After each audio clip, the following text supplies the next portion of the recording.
Ladies and gentlemen, thank you very much for pitching up, coming along to here. And straight after lunch, I'm not sure this is the worst slot or the best slot. It depends. Depends how much you've eaten, I suppose. Anyway, I just want to inform you that if I ran out of steam at some stage, I have been this morning giving a talk at the Chartered Institute of Linguists. And I left their venue at 1:15, so I haven't had an enormous amount of break time either. That was a different thing, but I was still talking from another perspective about conference interpreting. Can I start off by saying that I am a conference interpreter, and that there has been some discussion about whether or not I was able to talk about public service interpreting, which is a different thing. And let me say right away that I probably know as much about it as many people who've been in the language professions for many years, but I am not a public service interpreter, and I have never actually participated in any area where there are public service interpreters. So that is my sort of disqualifier. But the qualification, of course, is that I know many people who do practice, who are public service interpreters. And I'm a member of the working group on public service interpretation as an external advisor. So through my contacts with those people, I have learned quite a lot. So this is just to be clear to you, I'm a conference interpreter, and when you ask questions, we might be perhaps looking at the differences. Who I am, first of all, and what my organization or institution actually does. I put up immediately two pictures for you. Pictures speak louder than words very often. This is David Smith, who's the head of the English language unit in the European Commission's Directorate General for Interpreting. He, therefore, is important in the sense that he's directly concerned with recruiting professionals, interpreters of English mother tongue, of which we have a shortage. I hope you'll be glad to hear that news. And myself, I'm the person who is majorly in contact with international organizations, so that's all the language professions, and I also organize study visits for groups of conference interpreting students. So between us, I do quite a lot of these talks, awareness raising and such like. Between us, we're very interested in finding new blood. Now that is the first and most important thing. I'll just tell you briefly, I studied, as it says here, German and French, by the way, at Southampton University several centuries ago, and my very first job was as a disc jockey. And if I had only been able to stay as a disc jockey, I would have been very happy, but I thought, some sort of aging female Tony Blackburn wasn't quite the picture, although one couldn't imagine then what aging Tony Blackburn would look like, and it's not that bad.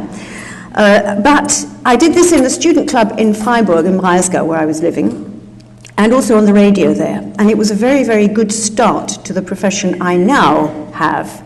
Why? Because, first of all, you learn what you sound like, listening to yourself on the radio show. I hated the sound of my own voice, but at least I do know what it sounds like. I learned how to use a microphone, not to be scared of mics. People are sometimes. And in the student club where I was disc jockey, you also learn how to gauge people's reactions. If you wanted them to dance, you could put this, that, and the other music on. I don't think this has changed much either. If you wanted them to dance, this was so the guys at the bar got more money because people got hot and drank more. Right, you don't have to hear all this story about disc jockeying. I then became a translator for a few years in Frankfurt, so I have some knowledge of translation too. And then Brussels was looking for people with languages to train them as interpreters. We couldn't find enough people after the UK accession. There weren't enough being trained from the existing interpreting schools, and so we ran an in-house training course for several years. And I am a product of that training course. So I became an interpreter, decided I would stay in Brussels for maybe 4 or 5 years, and I hate to say it, I'm still there. And reasonably happily so. So it has been a very interesting profession with ups and downs. I always tell people that actually I've had huge fun, which I have. Why not tell you that? But it's also hard work. So there's the two sides to it. If you make it, it's really very, very rewarding. Let me just say briefly then where I come from, because it's just as well to have a background as well. I come from the European Commission's Directorate General for Interpretation, commonly known as SCIC, S-C-I-C. That's our abbreviated name, and it stands for the Service Commun Interprétation et Conférence, which, as you might gather if you have French, is Joint Interpreting and Conference Service. So when I say SCIC, it's to avoid this lengthy title. We are about 750 staff in all, a huge Directorate General. 550-ish are staff interpreters, so they have passed the open competition and are permanent staff, and all the others are recruited freelancers on a daily basis. I put here we have 60 meetings a day. That's a lot to cover, actually, and about 700 interpreters are therefore working on any given day in our service. Again, that should be good news, because this means that we do need people very much indeed, and we are very short of English mother tongue recruits. We're short of pretty well everything, but especially English mother tongue recruits. A quick word on languages while we're there at all. I'm sure you know this already, but I'm just summing it up for you to remind you that we have 23 official and working languages in the EU. And there are 6 in the United Nations. That has stayed constant for some time and doesn't look like changing. But at any rate, we're committed to multilingualism, both organizations. And I quickly sum you up there, but you know it already, I'm sure, what those official and working languages are in the EU. It's just a reminder. Then why do we need people doing these professions at all? Why do we need translators and interpreters? Because we are committed to multilingualism. It's stated in the First Council regulation that the members' languages are equal and are official and working languages, and that is how we proceed. Neither is multilingualism, contrary to much of what the British press has to say, neither is it particularly expensive. We cost actually €2 a year per citizen. And those who've heard this talk before, my friends up there for a start, I've taken out the cup of coffee. I'm sure you're absolutely relieved to hear it. They know what I'm talking about, it's okay. I know that you had a talk this morning on the difference between the two professions, but we'll just quickly have another look. It is worthwhile remembering what interpreting is and what translation is, bearing in mind that many people that I know and my colleagues will know do practice both professions. So the interpreting is rendering the message pretty well quickly, if not simultaneously. It's verbal communication. And if I had to compare our profession with any other at all, I would suggest we are probably closer to actors than anything else. I don't know if you agree with that. We are not translators, though, as I said, we can do both professions, but they require different qualities and different aptitudes.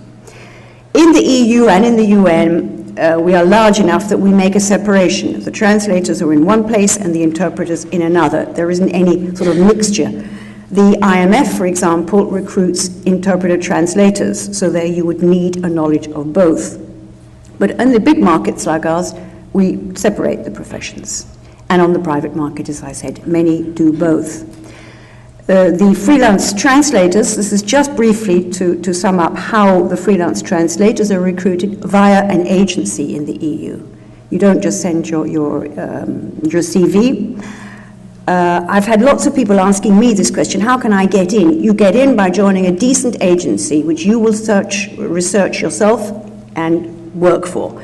And it is the call for tenders system that's used in the Commission's Directorate General for Translation. So tenders are put out when they need work done. If you're part of an agency that works for the EU, you will be doing that job. And when you've been there for a few years, you can also set yourself up as a lone tenderer, so working alone, but not at the beginning. So join an agency. To join as a staff interpreter or translator or any staff, you have to go through the EPSO process. That's the European Personnel Selection Office. And that is the way open competitions are organized. There you have the 3 European institutions, Parliament, Commission, and Court of Justice, all together running their recruitments. So whether you're sitting as a translator or an administrator or an interpreter, it is through EPSO that you will work. That is where you will apply to.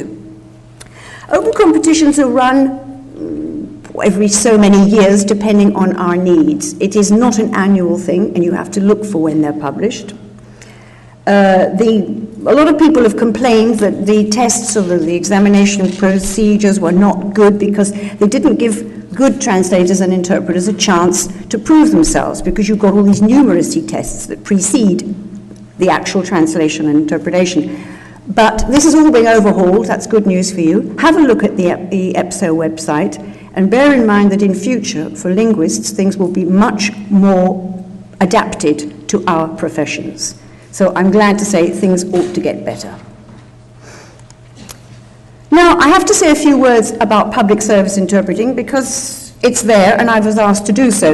It's different from conference interpreting, just for a start. I've looked things up myself because, as I said, I am not a public service interpreter, but where most of the public service work will be is in the police, welfare, education, housing, and such like.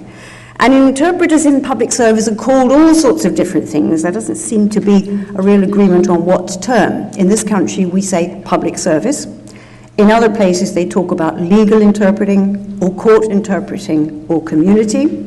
And there is a register, which you can be on if you're a public service interpreter, called the National Register for Public Service Interpretation, which is run by the Chartered Institute of Linguists, which also run the examination for this, to be put on this register. So you would have a look at their website too. Now, several universities run courses, masters in public service. I know a little bit about some of them, but it would be worth your while finding out what these courses contain, what is required. They exist, and you would require such a qualification to practice as a public service interpreter. The work is very different from the sort of thing we do in Brussels. I'm not saying one is better or more difficult, or they're just totally different. If you're working, for example, say for asylum organizations, you very likely will be somebody who has two almost mother tongues, and you might be interpreting in consecutive rather than in simultaneous, but consecutive note-taking and on-the-spot talking to people, between people, in, for example, Farsi and English, or I just take any example. The work, therefore, will be more face-to-face, more person-to-person. Most of the work of a conference interpreter will be in large-scale meetings and in simultaneous mode, whereas the public service is more likely to be in consecutive mode. Please stop me if any of these terms are completely foreign to you, and I will be happy to explain them. So, the assignments can vary. And I note some of the qualifications and aptitudes that I've heard about from other public service interpreters, which are very much the same as those we need in conference interpreting.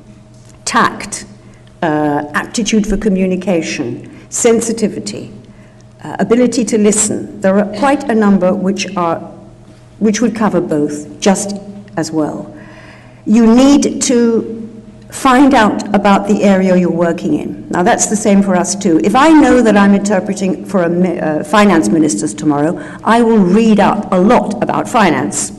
Probably read up and have a look at the agenda of the meeting, read the newspapers.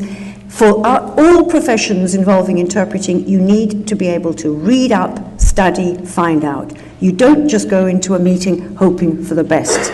There's usually a lot of documentation to prepare you, but at any rate, these are issues that are very well addressed nowadays, and all sorts of assistance is given. You don't normally find yourself straight into a meeting on a strange topic without preparation. So that's just a few words about the assignments and the qualifications needed and the areas of work for public service interpreting. Now let's move on to conference interpreting, which I know you've heard about today too, but let me say a few words about conference interpreting for the international organizations, because that is a specific area that I represent. Well, we need a university degree, just as the public service interpreters do. We need training in conference interpreting. Now, I have just come from a meeting of professionals, and I was asked again a question by one of them. I've studied, said this person, public service interpreting, and I have the diploma. Can I apply to you? No, is the answer. You cannot.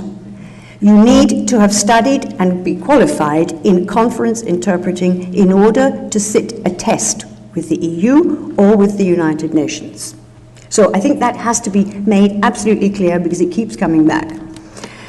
You need to be able to speak your mother tongue clearly, or any language into which you're interpreting. Now, that might sound sort of obvious to you, but it's a problem we're having. We don't find enough English-speaking interpreters. Lots of other problems as well, but English-speaking especially. And sometimes we find people who can interpret and have the required number of languages, but they don't master the right register. It's very important for you to speak a language that is the language of meetings. So your English might be really very good, but if you don't manage to adapt to the register of a ministerial meeting, say, then this is not going to work. So it's another thing to add. You have to be clear, obviously. You know, when I interpret into English, or any of my colleagues do, we're not just being listened to by English speakers. We're being listened to by many, many others. And our mode of speech has to be clear. Absolutely, everybody has to be able to understand us. So clearly and fluently, I underline, register. And then, of course, you have to comply with whatever the regulations are at the time, the requirements. And then, finally, don't please send us your CVs, because that's not how it works in the international organizations. You have to pass a test.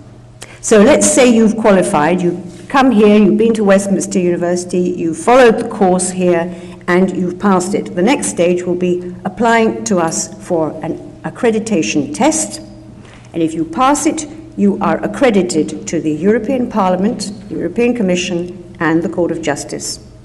So then we would recruit you on a daily basis when we need you, not every single day, obviously. And the other thing is the open competition that I've mentioned, if you wanted to become a staff interpreter. Now, I know lots of people who have very definite views, much prefer to be staff, like to have the idea of the money coming in on the 15th of the month and staying with one organization. Equally, I have lots of friends who prefer the freelance life, are happy to be able to work for different organizations, to work on the private market. So that is very much up to the person concerned. I wouldn't say one wins out over the other, but the important news is that for us, whichever you do, you will test for 3 different institutions. The kind of tests that are run will be known to you because you will have been training in any of the university courses, the master's courses that we work with. That is Westminster and Bath and Leeds universities. Those are the 3 from which we mainly recruit our interpreters. And they will have taught you, first of all, what is required to pass our test and what is required to pass the open competition. And so you'll be very well equipped to come and sit our test. Oh, what do I do about this? Just get rid of it. Now the myths. I have been to about 8 or 9 universities this year. Universities not running interpreting courses, I would add. Southampton, my own university, Durham, and other places, with 150, 200 and more students listening. And I still get the same myths coming back at me. People have heard in schools from their teachers that they need certain qualifications to become an interpreter, and most of it is wrong.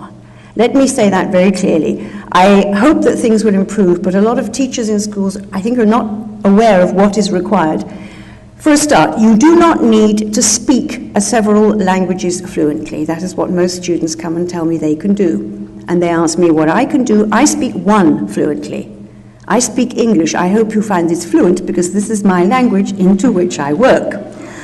Fluent English I speak, and everything else I understand, because I work on the strength of 1 active language, English, from 3 passive languages, French, German, and Italian in my case.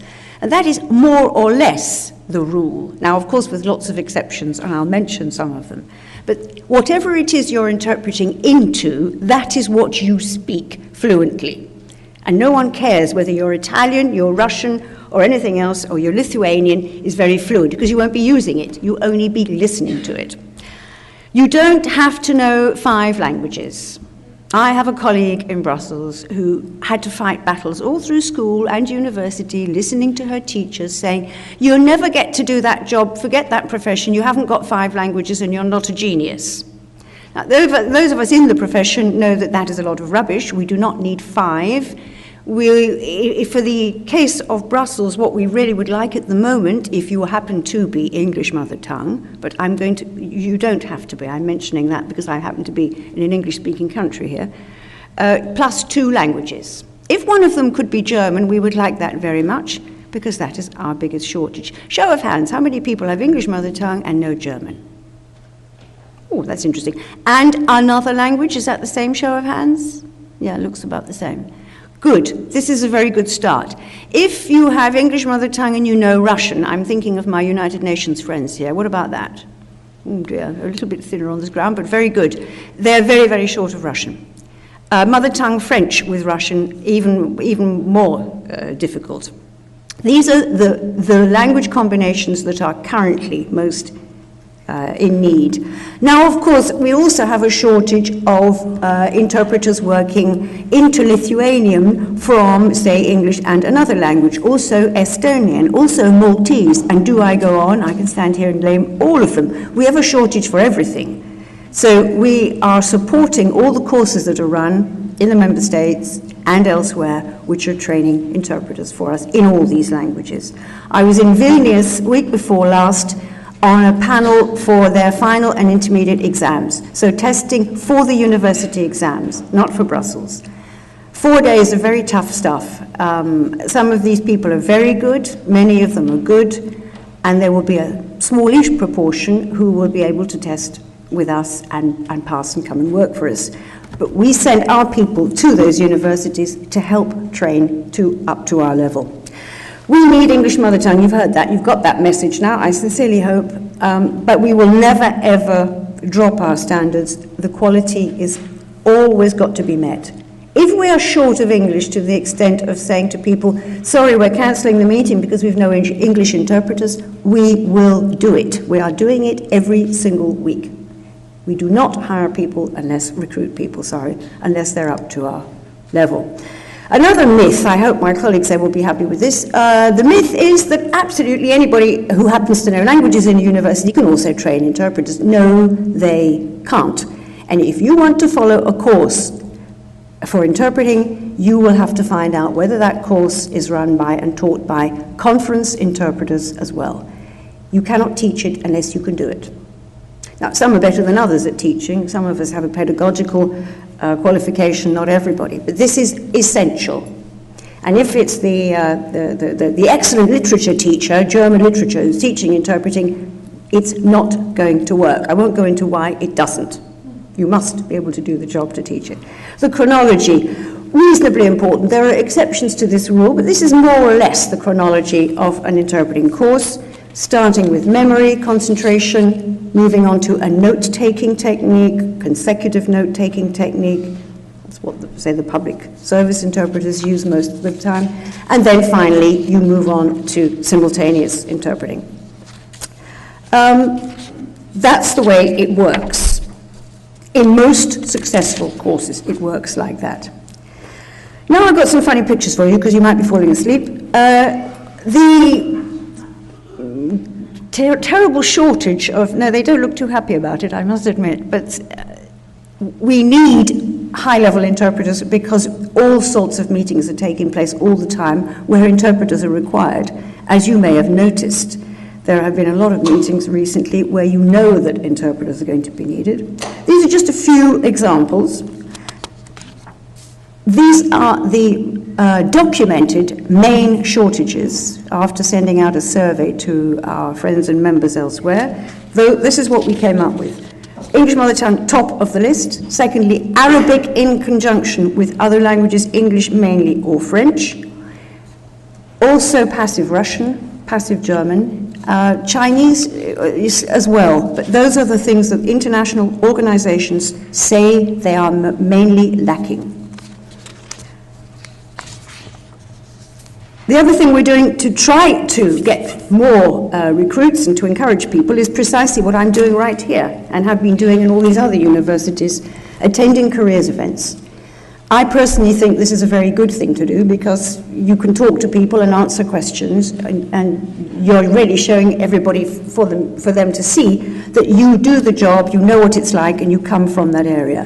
We're also doing all sorts of press campaigns and all sorts of other things to try and encourage people to join us.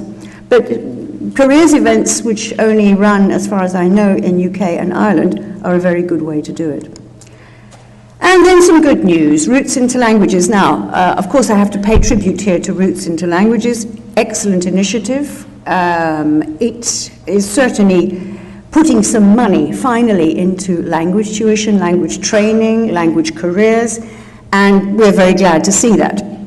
So, please support Roots into Languages and its follow-up. I hope there will be one. I mentioned here that there are national networks in Roots into Language, for interpreting and for translation. And Westminster is very much part of this as well. And to sum up what Mike Kelly of Southampton says, this is all about universities working together with professional bodies. A lot of professionals say we've had excellent people coming out of training, especially for translation, by the way, but they don't know how to work in a professional environment. That's why the contact between the two constituencies is so important. Now, not everybody may recognize this picture. One chap in the last talk I gave said, what film was that? Does everybody know or heard of the film The Interpreter? Well, I think, but I don't know if my colleagues agree, that it did us a good turn. I think it wasn't bad at all. It didn't get stuff wrong, because I have seen, half and half. I've seen some so-called films with interpreters in them where everything was wrong, nothing was realistic or authentic. At least Nicole had some training from the United Nations and actually watched and listened to interpreters. So it isn't too bad an example. I mean, not everybody looks like Nicole Kidman, we know that. But at any rate, she did, I thought, a reasonably decent job. What do we need? And certainly what she has, of course, we said clarity in the active language. General knowledge, please. People flunk tests because they don't read enough. Please remember that. Issues that are going on in all countries and in the press, you need to know what's happening. I gave a speech in Vilnius a couple of weeks ago on the subject of expenses and MPs in this country. Now, you're all grinning there because you think, how could anybody not know about all that scandal? And Vilnius is, of course, quite far away from here, and these are students who work with English. And I've told them, and their teachers have told them many times, you must know what's going on in the countries of your languages. And I hate to say this, blank. No reaction at all, and a lot of mistakes that only were made because the students, just a couple of them concerned, had not read the papers and didn't know about bird baths and moats and other things that have been going on in this country. I was surprised to see, but it was a very good illustration of why they should have read the papers. And of course, we need to be able to analyze what people are saying and to communicate. I think that goes without saying. I better move on quickly. Examples of other things we need: diplomacy, tact, and background knowledge. I keep coming with background knowledge, but it's so important. Diplomacy, imagine a situation such as this. Of course you need to be a diplomat. Very important indeed. Know what you're talking about. Have gemmed up. What do we do now? We help train student interpreters by bringing groups of them when they are training. So we have groups from Westminster University. Every year we take a group to show them how the EU meetings are. We give them a day in the European Commission where they listen to meetings and practice, not with the mic on, but get to hear what reality is like, and the same in the European Parliament. Participate, as I was doing last week, in the exams.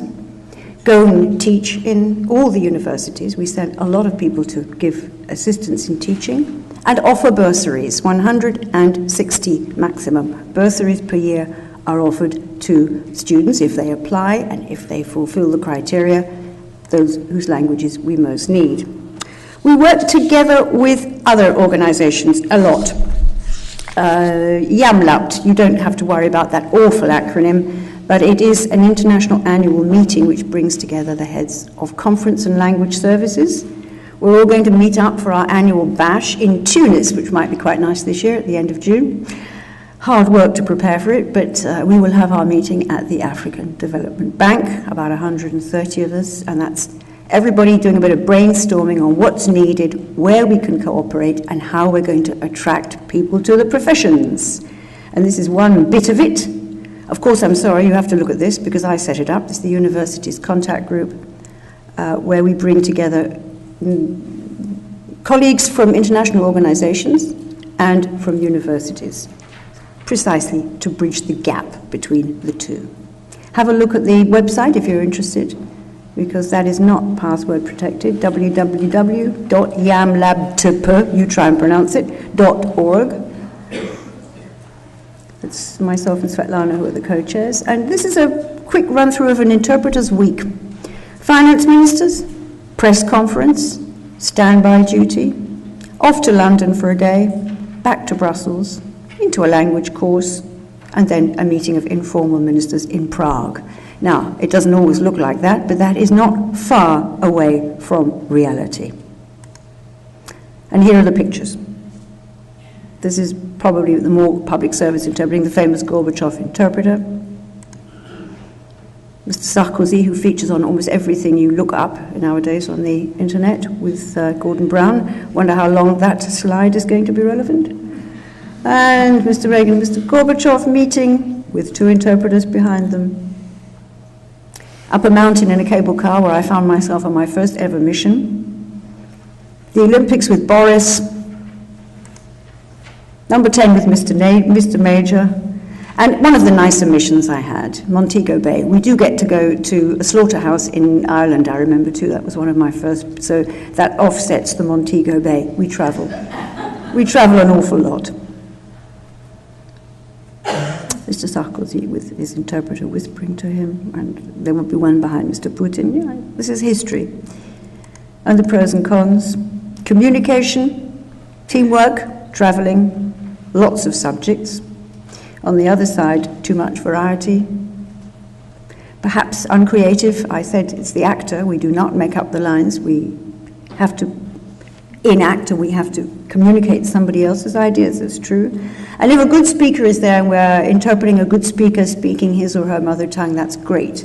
And sometimes people are not speaking their mother tongue quite as clearly as other people. And there's one example. There was a certain degree, a sort of frisson ran through the European Parliament whenever John Prescott appeared in the past. And people rang in ill. Because it was such a challenge, and you know what I mean very well. They didn't realize at the beginning, but the word went round pretty quickly. He looks fed up, doesn't he? Poor man. There you are, websites. Thank you very much for your attention.